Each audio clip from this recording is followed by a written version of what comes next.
Strategies based on imitation are transparent to competitors who have already mastered them. Moreover, successful competitors rarely stand still, so it's not surprising that many executives feel trapped in a seemingly endless game of catch-up, regularly surprised by the new accomplishments of their competitors. For these executives and their companies, regaining competitiveness will mean rethinking many of the basic concepts of strategy. As strategy has blossomed, the competitiveness of Western companies has withered. This may be coincidence, but resourcefulness, the pace at which new competitive advantages are being built, rarely enters in. In this respect, traditional competitor analysis is like a snapshot of a moving car. By itself, the photograph yields little information about the car's speed or direction, whether the driver is out for a quiet Sunday drive or warming up for the Grand Prix. Yet managers have learned through painful experience that a business's initial resource endowment, whether bountiful or meager, is an unreliable predictor of future global success. This is from the Harvard Business Review magazine from 2005. It is from an article that became famous, an article that also became this beautiful little book that I have, Strategic Intent, written by CK Prahalad, and our guest for this series that is just magnificent, Gary Hamel. Welcome back. Yeah, nice to be back. 2005. I think it actually was originally published maybe earlier than that, maybe sometime in the 1990s. The magazine was where I first stumbled across it, and it's published there. But also, as I said, it's published in this beautiful book. What I really, really wanted to share about this one, Gary, was let's imagine these names are just generified, that they're your company today. Because Gary talks about companies in the 1970s. Him and CK really studied companies like that. Gary has deep expertise in Eastern culture and Eastern business. And you said in 1970, few Japanese companies possessed the resource base, manufacturing volume, or technical prowess of the US and European industry leaders. But companies like Komatsu, which had less than 35% as large, yet they pounced upon competitors. They came from below, which is a really important aspect of today's show, and they took them by surprise. Maybe we'll give an overview, again, for those people who may have missed our early episodes where we talked about CK, but where you and he really explored the East and saw how they took advantage of our mental atrophy or strategic atrophy in the West. Yeah, it's easy to take an endowment for granted. So the fact that your company has a long history, the fact that you maybe have loyal customers, the fact that you have a large installed base, the fact that you are located in a country with a lot of resources, a lot of technology, great universities, and so on, it's just easy to take that for granted and assume that that somehow insulates you from what is going on in the world. And I think you're right, Aidan. I think you saw it when we wrote that many years ago, and you see it now. You see a certain kind of, I don't know if intellectual laziness is the right word, but certainly complacency. I think if you look at what has happened, you look at Europe, that has struggled outside of a couple industries like maybe automobiles and pharmaceuticals, has really struggled to maintain its place in the world. The U.S. has also deep challenges in semiconductors, in advanced computing, in material science, and so on. Every company is either moving forward or going backwards, but there is no standing still. And, there's no ability to rely on history as a guide to what happens next. So I do think having that perpetual healthy anxiety, that concern, and as we talked about a bit last time, avoiding the tendency to just kind of discount or explain away new challenges or new competitors and so on. That's part of what I was talking about. And just the absolutely critical role that ambition plays in strategy. At the time I was writing that, CK and I were writing that, and it's still true today. Strategy was mainly seen as, we're in this industry. Are we in this segment? Are we in this segment? Where do we price? What channels do we use? It was kind of this very static kind of chess game kind of thing against a known set of competitors. And then somebody comes along and kind of throws the chess pieces in the air and says, like, let's think about this in a very different way. So you have to not only have superior resources, but you have to have superior foresight and a bigger dose of ambition if you're going to hope to stay relevant. I thought I'd just touch on something before we get into the article and that concept of strategic intent. Something you touched on there, and we talked about it before we came on, is actually apportioning the time to think and the discipline of that, the discipline to learn, and how much of a competitive advantage that is in this day and age where we outsource that thinking oftentimes to consultants, but we don't have it in our essence in the company. And for me, it's changed my career. This learning from brilliant people like yourself, actually reading the book, which is just, I mean, that should be a price of entry, a price of admission to actually read the book, but it's so rare to actually sit through and read that book. And even getting people to attend conferences, as you know well, as I know well, is so difficult to pry them away from the doing to doing more thinking. And I just thought you'd share your concept on it because it seems to be getting worse. Well, I think it is. And I think, several things are at work there. 2 or 3 things that come to mind immediately. One is so many people who are writing, creating content in the world of business and management and so on, today with social media and so on, just feel compelled to create content all the time, whether it's really deep or worthwhile or not. I remember a couple of years ago having some conversation with some personal branding consultant. And of course, their whole goal is, hey, Gary, you need to blog every day and write some every day. I go like, I just don't have that many really breakthrough ideas every day. They're hard to come up with a really new way of thinking, something that hopefully is kind of profound, illuminating, frame breaking. Writing every day, almost you just guarantee it's just triviality. But so we're just like awash in content, and it's not easy to kind of sift through that and go like, well, what's really worthwhile and what's going to last? I think the second phenomenon is like our attention now is so fragmented. You go to many of these magazines online, and like the first thing they tell you is how long it's going to take you. You're like 3-minute read, 5-minute read, right? Like, don't tell me it's a 20-minute read. Dear God, I can't spare 20 minutes. And at the same time, we're all sitting around binge watching, right? So, but we just, our attention is splintered. And so, what you see is just like all these listicles, 5 ways to do this or whatever. Everything, you want to be like digestible and easy and whatever. Well, there's nothing that's digestible. There's nothing easy. There's nothing quick that's going to make a profound difference in anybody's life or in their business. And so, I think that's part of it. I think, the kind of meta level thing is obviously we're all of us are still stuck in these old organizational models and assumptions and so on. One of the books that probably influenced me almost more than anything else was Thomas Kuhn's The Structure of Scientific Revolutions, which I'm guessing must have been written in the 70s, maybe 80s, maybe even before. But, he went back and the question was asked is, why does science proceed like not smoothly, but in these leaps, right? Kind of punctuated equilibrium. And what he argued was that in any field of science or inquiry, you get stuck and you get a dominant way of thinking, and it is preserved and kind of almost an intellectual hegemony, and it's preserved by, the elite, those who have a stake in that way of thinking. And it takes an overwhelming amount of evidence and new thinking before you kind of break free of that and go like, okay, well, that was kind of stupid. Like, maybe we should think about it this way. And I remember what he said. He said, the future's almost, and he was talking about science, but it's true generally, the future's almost always created by people who were young and or had no stake in the status quo. So I think, whoever you are, if you care about building an organization that is more capable than average, that is better than average, you have to look for ideas, insights, and so on that are not average, right? That are surprising to you and may indeed come from outside the world of kind of management. And because most of what's written in, I can pick up a management book, a business book, and I usually don't even have to get all the way through the preface before I know whether it's worth reading or not. If it basically takes 90% of the existing way we think about strategy, management, market as a given, okay, maybe it's helpful to you if you're like a beginner and you're starting out.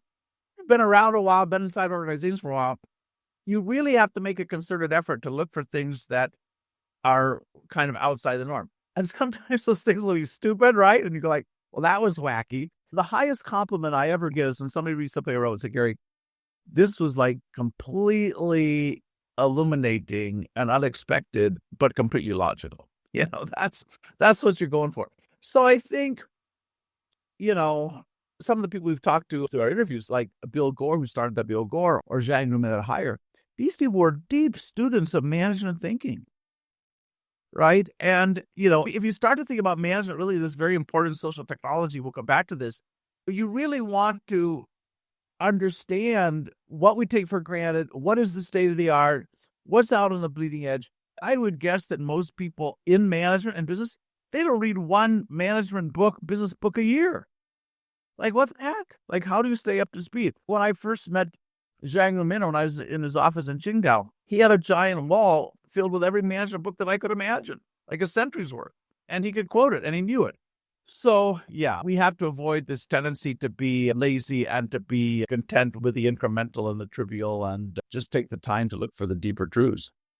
And that thing you said, like the best business people I know are learners. They're constant learners and unlearners. They challenge. I was thinking about when you were saying that about Kuhn and the Planck principle, Max Planck, the whole idea that science advances because people die off, and how you told me, and I learned from you, how the same happened with generals. They actually used the same old strategies and were killing people on their own. And they only changed and adopted the new technology because the generals died off. But I was thinking about that deeply, that the same thing happened. I don't know if you know this, when, say you were a professor or you put out some scientific paper, that young challengers don't challenge that paper until that person dies off because of the fear of the consequence of speaking truth to power and saying, I actually disagree with that, which I thought was absolutely incredible, which speaks to what happens inside organizations as well. Yeah, the tendency for powerful people to deflect challengers is pretty much a story of human nature and so on. And last time we talked a little bit about, the need for senior people to really welcome dissent and to seek out people who have different points of view. I think for CK, and I must say a lot of this I learned from him, or at least it was instinctive for him, and hopefully it became instinctive for me.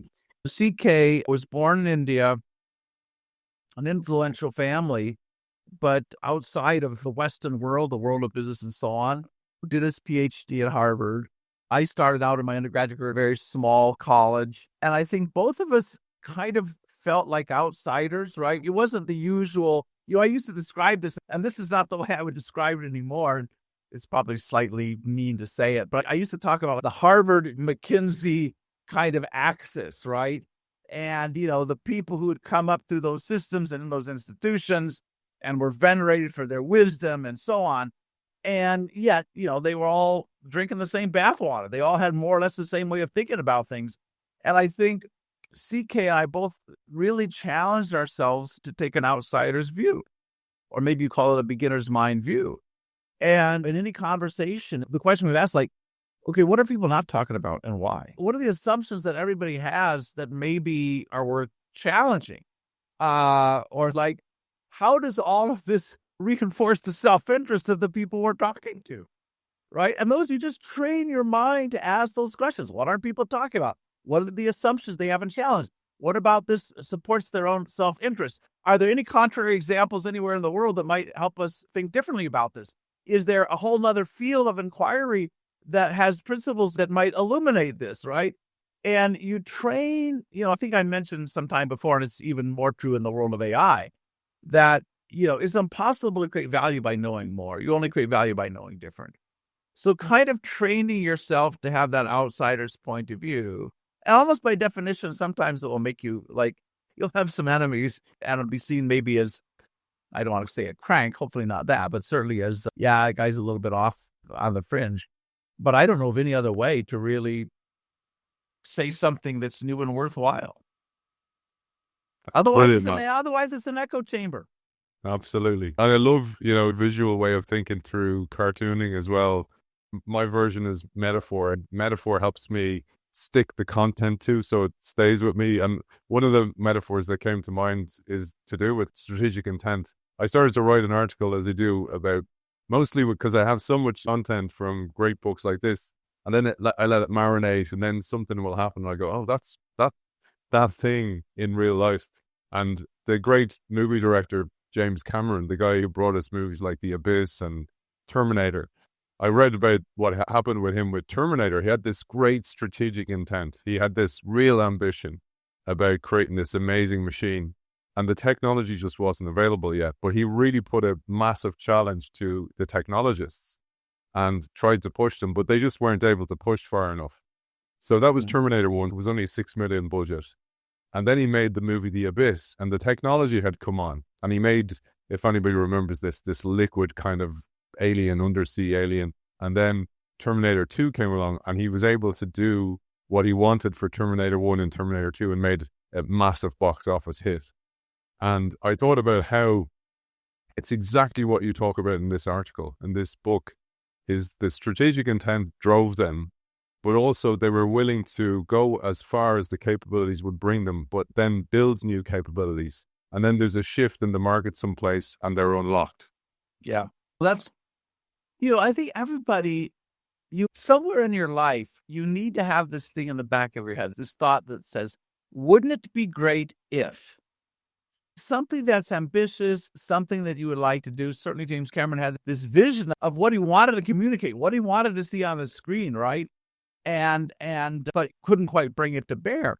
But that's the only way you create the future, right? You have to have, and I think just so many of us are just captive to what is and struggle to think about what could be.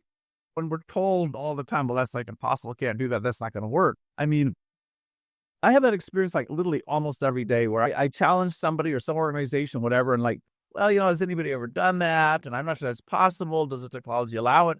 And there's hardly even the willingness to say, okay, let's just think about whether that's a worthwhile thing to do. And now let's see okay, how might we do? It's just the impulse to make immediate judgment, right? And like dismiss or not based on immediate feasibility is so deep in how we think. One of the I've been reading, I think I mentioned his name, and he's somebody as well, Ian McGilchrist. And then I've been reading a book by David Bentley Hart called, I'll get the title wrong, but I think it's something like The Gods Are in All Things. But it's really a treatise on human consciousness, and particularly kind of on the left brain, right brain. And Ian McGilchrist writes about the same thing. And I think, in business that, we've just way over-indexed on pragmatism. We've way over-indexed on like supposed rationality. In other words, like left brain rationality. And, so you have organizations that are just not capable of doing great things. And of course, if you're a bureaucrat,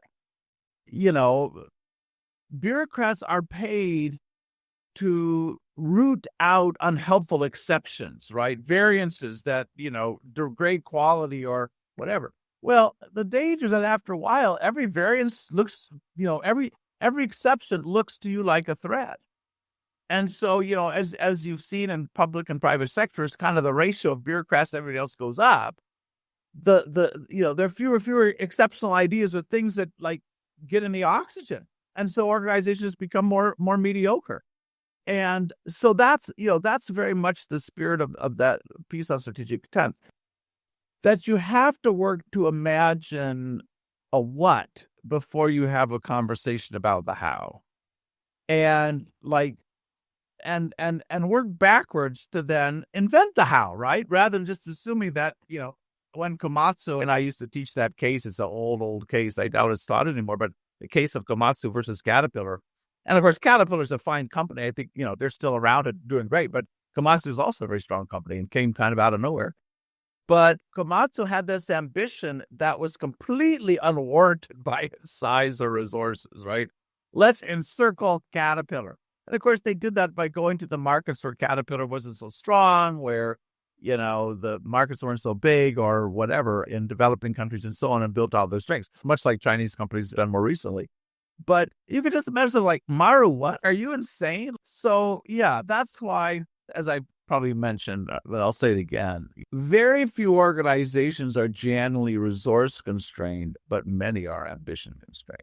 Absolutely love it, man. And the Komatsu case in this paper, you talk about their ambition, their strategic intent was to encircle Caterpillar. I love that. And the language of that is really important because sometimes it's a sidestep around them. But the concept of coming from below, the way I think about this is the military term, which is undermining. And many people don't know what it actually means, but it's like when there's a big castle wall around a castle, the idea was that soldiers would bury under the wall and build a wooden structure to be able to hold up the ground. And then they'd leave it and they'd burn the structure and literally the walls would come tumbling down. So what was their strength now became their weakness and they were undermined. And this is what all these companies did. They undermined their competitor. Canon wanted to beat Xerox. Honda strove to be the second Ford, which was important as well. But they were high ambitions, like James Cameron we talked about. But they came from below. And many of the US kind of looked at them, saw them, didn't see them as a threat or had outsourced to them in the first place. And then they went at the weak parts of the market. And I really, if there's nothing else we get across today, Gary, it's that history doesn't repeat, but it rhymes. That's exactly what happens. Banks, with these competitor banks, they often gnaw away at pieces of the customer pie that the banks don't want or don't see worthwhile. And then they build capability over time and they come and they encircle them from below. Yeah, I think what is easy often to see is a competitor's tactics and their resources. But what is much harder to see are their intentions. And so you can assume, and so you want to spend a lot of time thinking about, like, what do they say about this company? Who are these people? What are they setting out to do? Let me give a couple of contemporary examples, both of which happen to be kind of in sporting goods and sportswear. But you look at the Swiss company On Running. I spent a little time talking to those folks. You start and go like, well, this is like a little niche thing. They're somehow like claiming Swiss engineering and running shoes and that kind of precious. And like, let's see where this goes. Well, and then they just start building and building and building from there. And then you have all the running gear and the whatever. And then and of course, because initially they can't afford the big brand investments of a Nike or Adidas, they go to all the running clubs and they're like letting people try their gear and so on. And so, you had some super ambitious founders and, the thing is like, yeah, okay, like they're going to pick away the margin. No, what if they want to go right after you? Right. But obviously they're not going to attack you head on. By definition, as you said, you can't afford it. They die on the hill. So you find a way of undermining it. Another funny example, I don't know how successful they'll be. There's a company called Vice, like, VICE, that started out making golf balls, world-class golf balls, but for less than Titleist would charge, which is now maybe $60 a dozen or something. So they were maybe 60, 70% that and very, very good quality. So you can look at them and they were direct to consumer. So, and very little marketing. So you can say, all right, well, there's some like low end direct to consumer market for golf balls. Like that's fine. Well, if you look at them over the last 5 years, they steadily expanded into golf clothing. They're now making golf clubs that are very well reviewed. And, they're going to be a competitor to Titleist, to TaylorMade, to whoever like is in that industry. So, the things you want to look at is, what's their velocity, right? How quickly are they gaining market share moving? What kind of people are they hiring? Are they hiring people with new skills? Is it clear they may be trying to build new capabilities? Exactly where are they investing? What are they patenting? So, you want to get a sense of velocity and trajectory, not just how big you are. We talked the other day about Adidas versus Lululemon, right?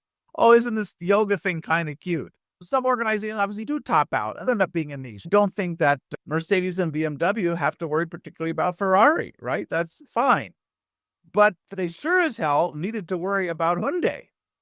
And now their brand Genesis and so on. So worry about velocity, worry about intention, and to some extent about resources as well. But if you use resources as a barometer, you'll get surprised. That thing about resources, I found this, we were talking, Gary has run events in the past and I'm running events now, but the thing I noticed was the importance of hunger. And if you're small and you're starting off, you're really involved. The founder's really involved, hunting things, going after things, being involved in everything. And then as you grow bigger and bigger, that becomes diluted, and that energy that comes from you, and then you hire in people, and of course they're not going to care as much as you care. And it's such a hard thing to not let happen as you get bigger and bigger. Minnows, a Komatsu at the start compared to a Caterpillar, or they were in some ways like the way Ford looked at Tata, for example, and kind of snuffed at them and laughed at them, and then they came and actually bought Land Rover, etc. That the hunger is what goes, and often, like a family company like Ford, generation after generation, that gets diluted as well. And it's just incredibly hard to keep that energy going. And one of the things you said on our last episode of Leading the Revolution, one of the penultimate episode, you were saying that it's just so few companies actually make it. They don't reinvent time and time again because it's just so hard to do so. Yeah, and part of that, you can argue, and people have had this, they say, Gary, why do we care whether companies are resilient or not? Why do we care about institutional longevity? Creative destruction comes, the old guard gets washed away, the new players come, this is a healthy thing. And in one sense, I for sure agree with that. I do not think we want moribund companies propped up by the state, nor do we want them using market power and killer acquisitions to kind of hold on to lost glory. So, yeah, for sure. I mean, I'm happy for startups. I'm happy for the youngsters and the insurgents who will come along and hold the geezers to account. Companies are getting better and better at holding off the newcomers for a variety of strategies. And even large institutions do not die easily. I think General Motors has probably been losing market share for 40 years or 50 years, and it's still there. And yet they can waste a lot of society's resources, use their political clout and so on. GM got bailed out. So we do have to worry about the resilience of these organizations. The other thing is that, a lot of these large organizations have lots of employment. And when they fail, there's a large, large cost to society. So I kind of have the view both like, hey, I don't want to, we should never protect an organization from its own stupidity, right? Like that's not the job of the state or anybody else. Having said that, we do have an incentive in ensuring that these large organizations or any organization that has size and employees and whatever, like they have the best chance at reinventing themselves, because that is better for society than just letting them slowly die or become moribund. So, you can believe both of those things simultaneously, that don't bail them out, but don't write them off prematurely either.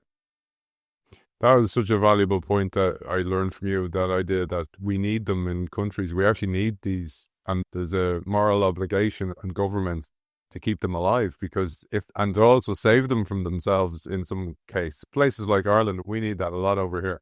I wanted to just go into a couple of the characteristic of strategic events here. So you give a list of these characteristics. I'll have to jog your memory a little bit here. So I'll give you a little excerpt from each of them. The first was that strategic intent, once you establish what that is for you, like for example, you say Coca-Cola was to have a Coke within arm's reach of everybody, that it's stable over time. So that was the first one. Strategic intent provides consistency to short-term action while leaving room for reinterpretation as new opportunities emerge.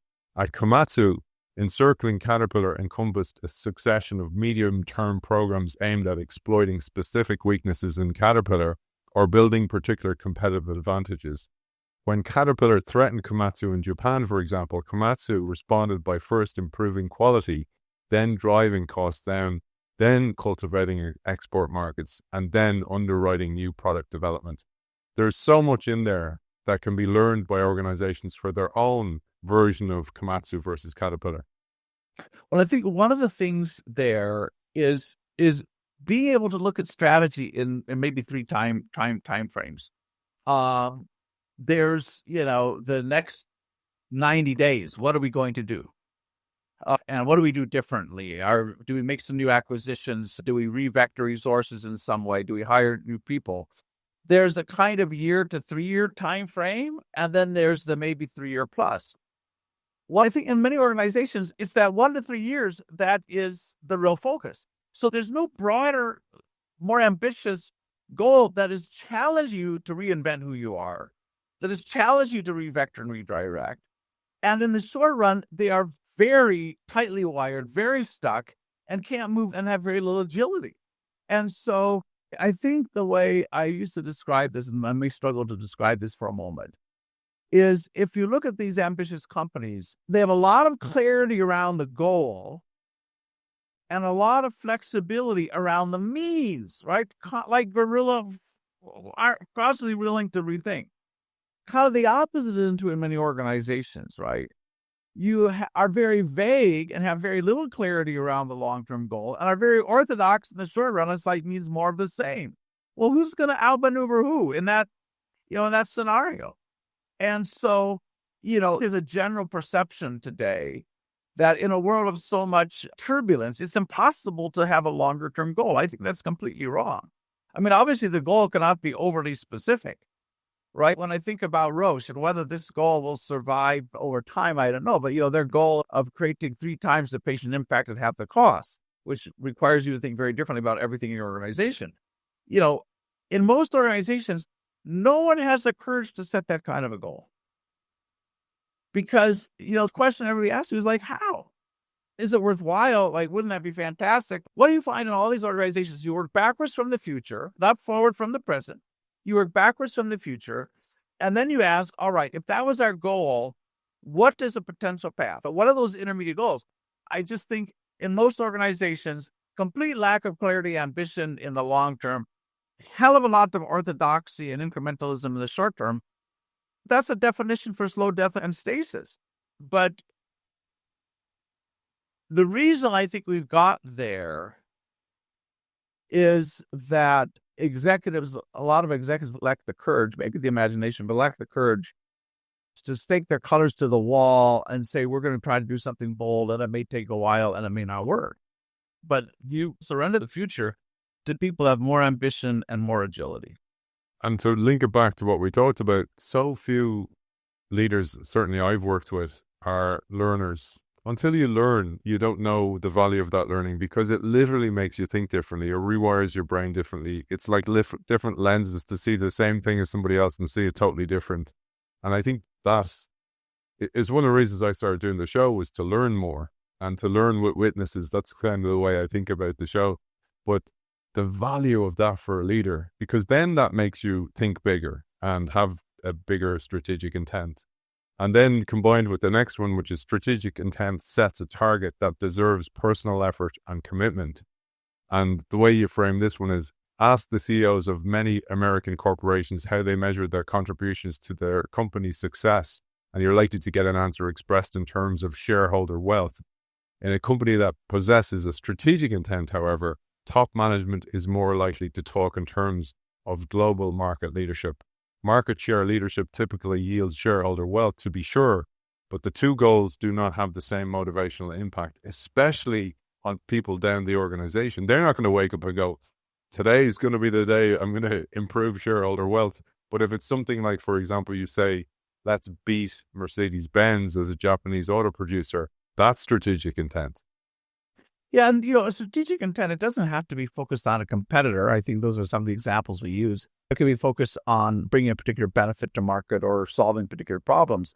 The other benefit of having that greater ambition is that hopefully it frees you from or reduces the chance that you define your identity as a particular business model. I think of the battle between Amazon and Walmart over the years. The moment you define Walmart as like, we run super centers or hypermarkets or these big stores, then you live or die by that particular paradigm. If instead you say, we want to bring affordable goods to anybody who needs them through whatever means, then that opens you up. And so I think having an ambition that challenges you, it should challenge you to look beyond whatever's the current business model, the current whatever. We had this conversation about education, right? And if you're a business school dean and you say, hey, why aren't we reaching 10,000 students a year instead of 1,000? Okay, you're not going to do that with bricks and mortar. So I think without ambition, you're very likely, somebody described this to me once. I thought it was a nice analogy. They said strategic intent is like the sun that is bringing the shoots out of the ground. And so it should be something that is compelling enough. They say it needs to be both noble and ambitious, but compelling enough that it gives you a reason for moving outside of your comfort zone and for challenging kind of the status quo and recognizing where the limits are. And hey, we're not going to get there if we still are stuck here. But again, investors are part of the problem here too, because they'll immediately ask like, well, how? And one of the risks, because I've seen the other side of this, Aidan, is you can get a company with a very ambitious goal, tries to accomplish it in an unreasonable time frame. And so it's like, well, let's pour all of our resources and go hard at this. And as you said, the example of James Cameron, the technology may not be ready. You could have spent, when he was making whatever, Terminator 1, you could have had the biggest budget in the world, but there's certain things you can't do. And I've seen this over and over again where companies get very excited about something. They actually overinvest and then have to write that off. And then that creates a deep skepticism about that. Well, that was stupid. Why do we do that? And then they go sit on the sidelines and, nothing happens. So it's, you have to, and again, I used to have kind of ways of helping companies score all this. I don't know even how to find that anymore. But you do have to think really hard about feasibility. And, is this going to require fundamentally new science? Does it just require some new technology? Who is likely to push back on this? Are we going to face regulatory hurdles? How quickly are our competitors likely to react?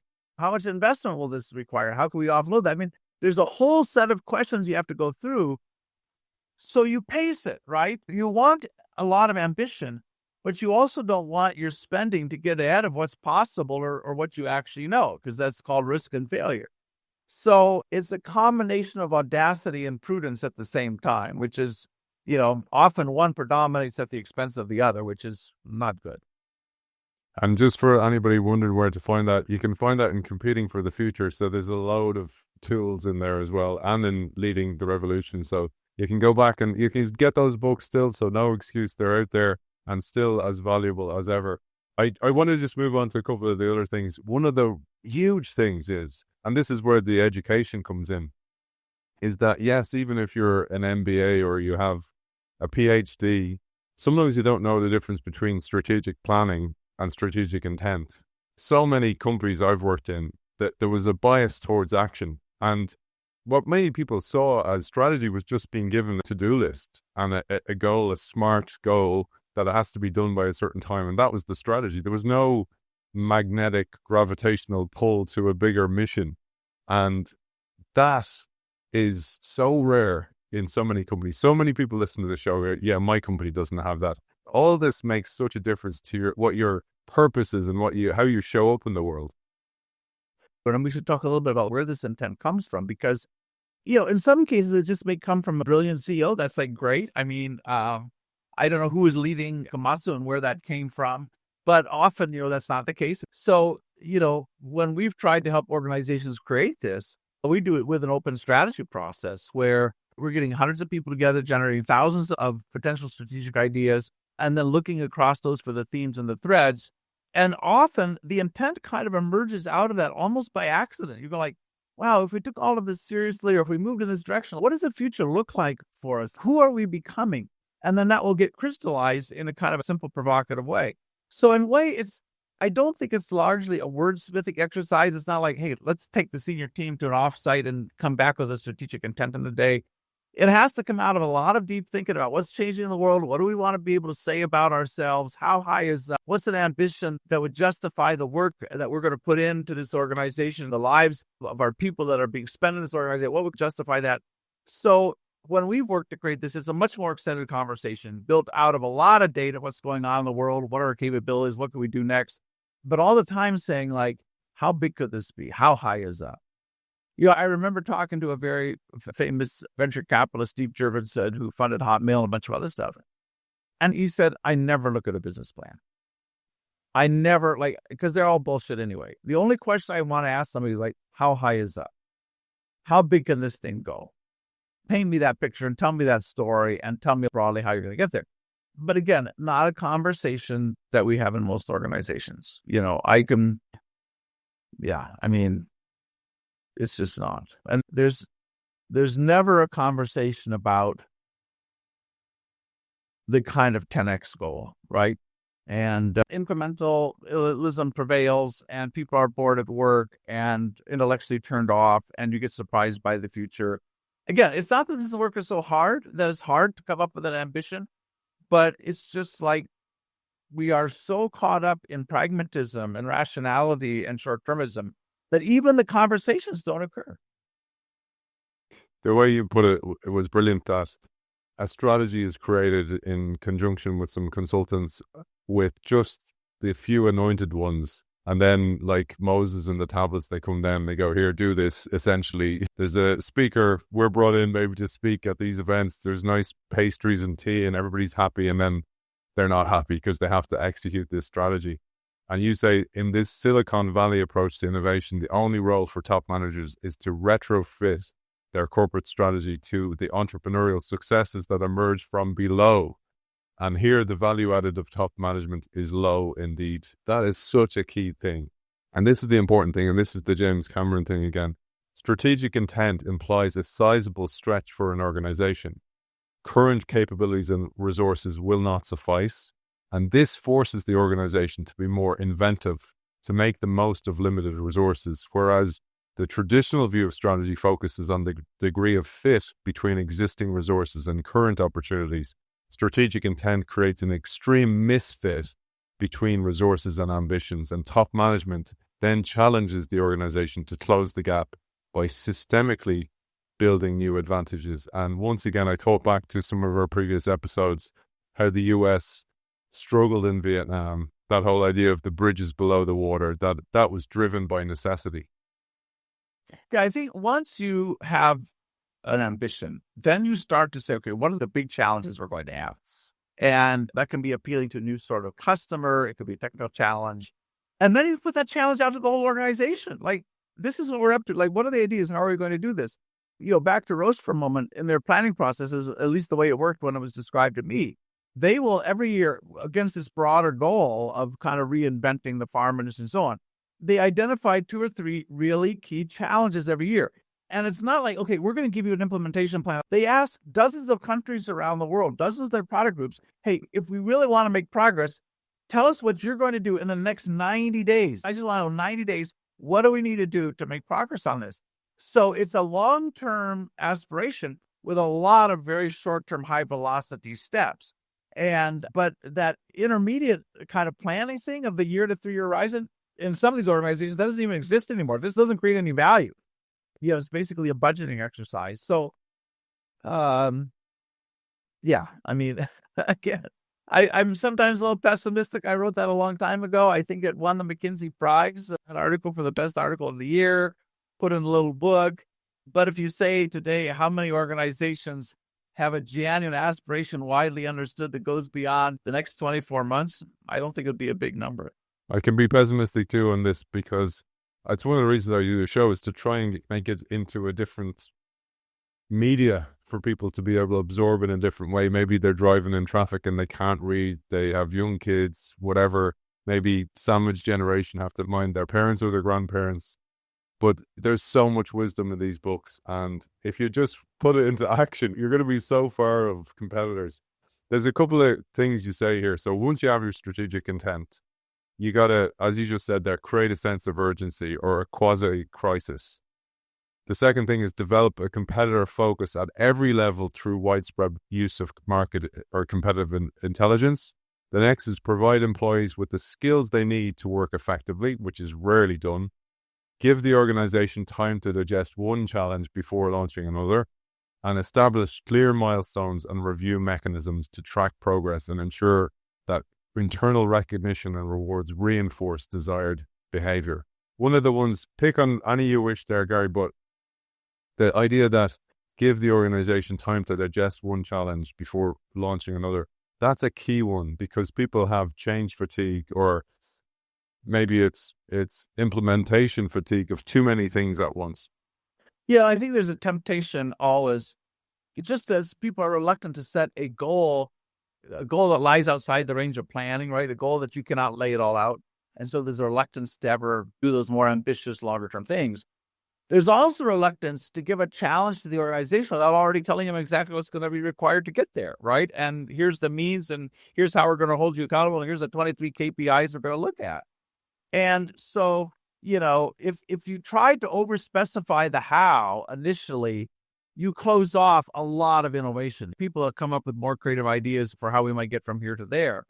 And so, yeah, I mean, I have to respect the organization's capacity to find the path, right? I cannot predetermine and tell them, like, this is the way we're going to do it exactly like this. And again, that makes leaders uncomfortable because, hey, we're supposed to tell them. And, and so what they do at Roche, they give these challenges. You have all countries kind of setting their own 90-day, what they call outcome-based planning. Okay, here's what we're going to do over the next 90 days. They just make that process transparent to everybody. So everybody can see all of those goals across the organization.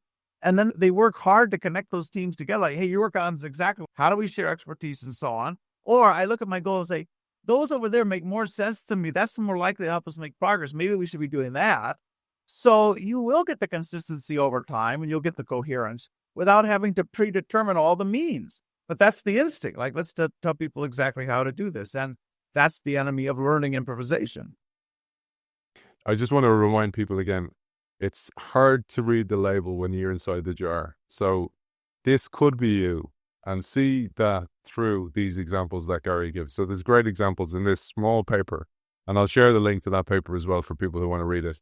In the 1960s, Japanese producers relied on labor and capital cost advantages. As Western manufacturers began to move production offshore, Japanese companies accelerated their investment in process technology and created scale and quality advantages. Then, as their US and European competitors rationalized manufacturing, the Japanese added another string to their bow by accelerating the rate of product development.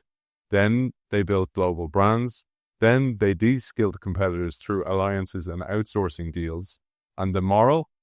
An organization's capacity to improve existing skills and learn new ones is the most defensible competitive advantage of all. Yet, so few organizations consistently invest in the competitive advantage of those skills.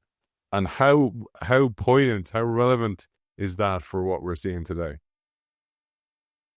Well, as you've said, history does kind of repeat itself, and you see what happened with Japanese competitors and happened with Korean competitors, happen now at a completely different scale with Chinese competitors.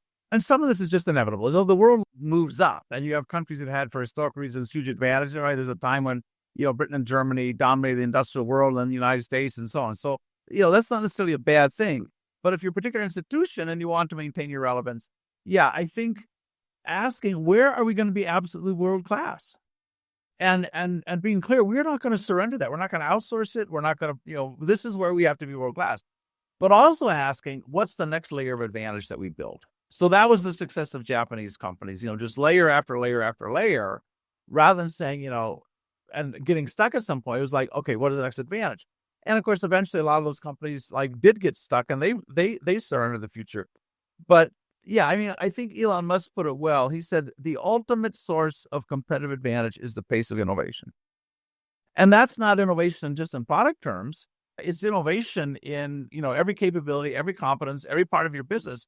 And if you are moving faster than your competitors, you win. It's as simple as that. And if you don't, you lose. Velocity is important. But again, velocity without direction is chaos. It's Brownian motion. So that's the subtle challenge in all of this, Aidan. It's not simply let 1,000 flowers bloom. You need focus. You need coherence. You need to know that over time, we're working to build these advantages. We're working to this goal. So things are cumulative. So we capture those advantages of scale and scope. I don't want to recreate Silicon Valley and have just 1,000 unrelated things all bubbling up. But I do at the same time have to have a hell of a lot of focused improvisation and not believe that I can plan for the future, because you cannot. So that's my solution to this chaotic world we live in. You still need long-term goals. They need to be broad enough to survive a lot of short-term change. And then you need to be super flexible and improvisational in the short term and worry a lot less about probably the medium term. So next up, Gary, you say 4 approaches to competitive innovation are evident in the global expansion of these Japanese companies. They are building layers of advantage. We've talked about that. I love this one. Searching for loose bricks, changing the terms of engagement, and then competing through collaboration. And then you go on to say the wider a company's portfolio of advantages, the less risk it faces in competitive battles. New global competitors have built such portfolios by steadily expanding their arsenals of competitive weapons. They have moved inexorably from less defensible advantages such as low wage costs to more defensible advantages like global brands, the Japanese color television industry illustrates this layering process. By 1967, Japan had become the largest producer of black and white television sets, and by 1970, it was closing the gap in color televisions. Yeah, I think that whole article probably is a good tutorial for any company that you feel like you're in a world of giants and you're outgunned and out-resourced and like kind of, where do you go next?